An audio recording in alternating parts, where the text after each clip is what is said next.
আজকে আপনাদের দেখাবো ক্লাস 5-এর তৃতীয় চ্যাপ্টার আবুল সেন। এই ভিডিওটি পুরোপুরি দেখতে থাকুন। থানায় গিয়ে সেদিন ভোরে বললে কেঁদে হাবু, নালিশ আমার মন্দিতে খুব শুনুন বড়বাবু। চারজন ভাই আমরা একটা ঘরে থাকি, দুঃখে আমি সারা দিন রাত ভগবানকে ডাকি। বড়দা ঘরে 7টা বিড়াল পোষেন ছোট বড়, মেজদা পোষেন 8টা কুকুর, যতই বারণ করো। মানে হাবুল সেন একদিন হঠাৎ থানায় গিয়েছে তার কষ্টের জন্য। সে বলছে থানায় গিয়ে সেদিন ভোরে বললে কেঁদে হাবু, মানে দারোগার কাঁদতে কাঁদতে দারোগার কাছে একটি নালিশ নিয়ে গেছে।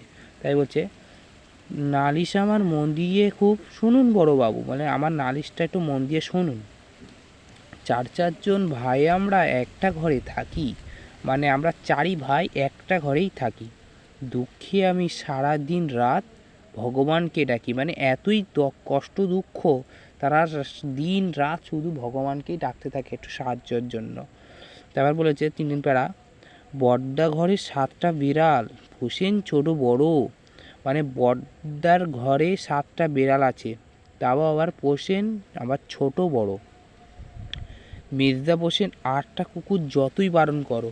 মানে মেজদা 8টা আবার কুকুর পুষছে, এতই তাদের অভাবের মধ্যেও মেজদা পোষেন 8টা কুকুর। তাই বলছে যতই বারণ করো, মানে বারণ করতে বলছে। তারপরেরটা আমি অন্য ভিডিওয় আপনাদেরকে জানিয়ে দেবো। ধন্যবাদ।